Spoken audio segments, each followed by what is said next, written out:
The British general and former head of the Inter-Pacific Command of the United Kingdom, Richard Barrons, said that the British armed forces are still fighting yesterday and are unable to defend the country or adequately meet the challenges of the 21st century. According to the general, the British troops should be radically reformed with the latest technology, including artificial intelligence and robotics.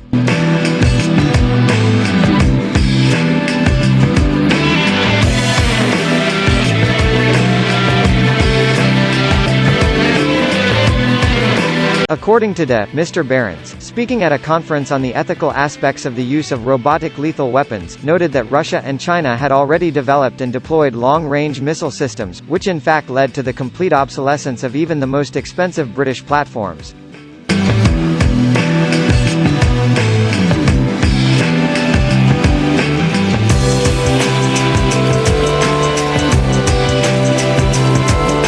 Among such complexes, he singled out the Chinese DF-21D, the current version of which is capable of destroying aircraft carriers at a distance of 1,600 kilometers, and the next generation, at a distance of 3,000 kilometers. The equation is as follows: on the one hand, an aircraft carrier for 100,000 tons with 6,000 people on board, and on the other, missiles that are launched from a distance of several thousand kilometers in volleys of 20 pieces, Barrons explained.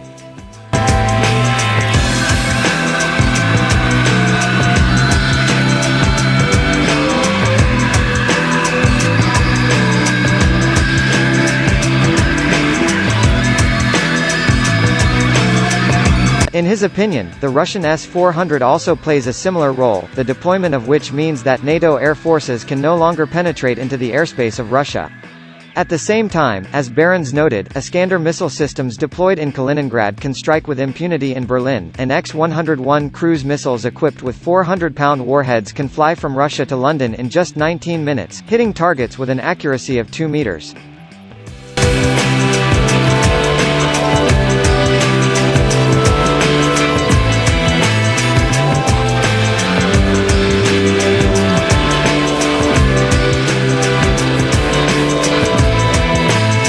As Barrons emphasized in his speech, the British government still thinks in terms of the end of the 20th century, the period when the United Kingdom invaded the Balkans, Afghanistan, and Baghdad. But in 2010, the world began to change. Russia has again proved itself to be a confident and aggressive opponent both militarily and in cyberspace. Britain lagged behind competing states and could not keep up with the development of Russian and Chinese military technologies, the general said.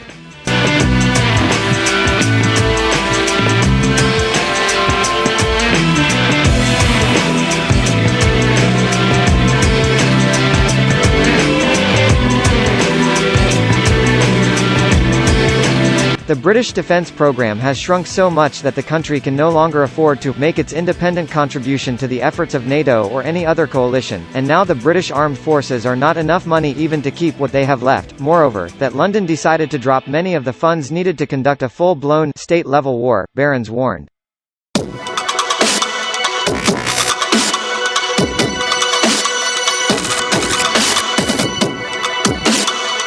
The likelihood of such a conflict, however, only increases due to the influence of many factors, including the rise of China, overpopulation, climate change, as well as the Fourth Industrial Revolution, that will occur after the massive introduction of AI, retells the words of the general of the Daily Express.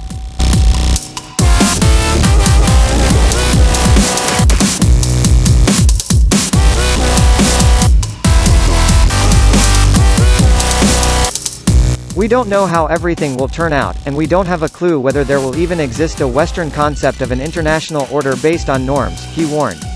We will live in an environment where what will be an economic necessity for one country will become a disaster for another.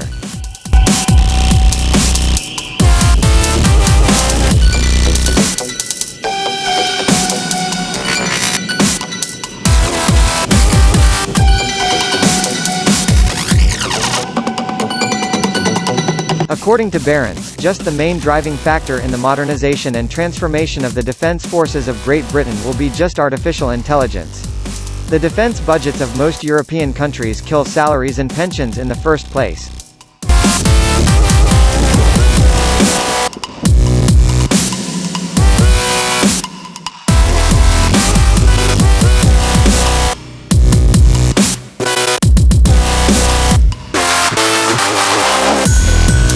But But instead of rushing about with the idea of a small army of 82,000 people, we need to talk about what a hybrid army could become.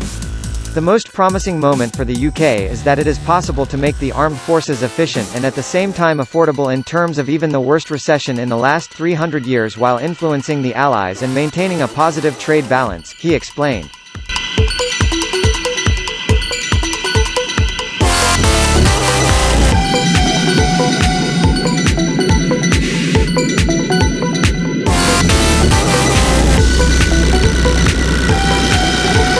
As the material emphasizes, the British Ministry of Defence is well aware of the need to transform the army. For example, the head of the British General Staff, General Nick Carter, noted in December last year that the modernisation of the armed forces will require the widespread introduction of machine learning, quantum computers, robotics, and artificial intelligence.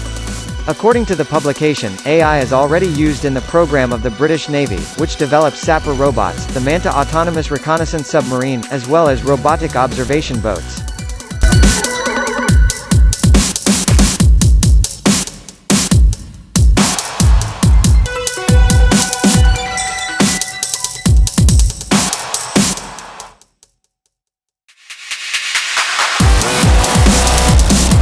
In turn, the country's air forces are promoting their own innovative projects. For example, the Lanka project involves the creation of a fully autonomous UAV for escort and defense of fighters, while the project for the development of false targets for armor radar-guided missiles was already successfully completed and even went for export.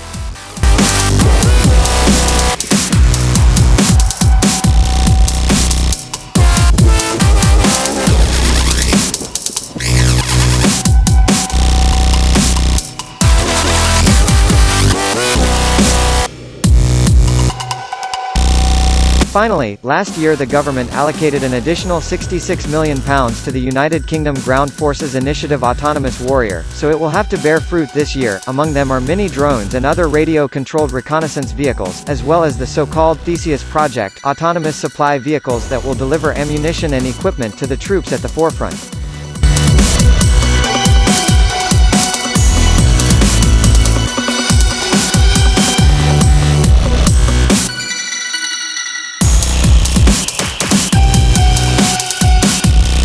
Most of the innovative projects of the British Armed Forces are auxiliary or defence means, since Great Britain and other democracies have to overcome a whole ethical minefield before lethal autonomous weapons are introduced, the material de-emphasizes.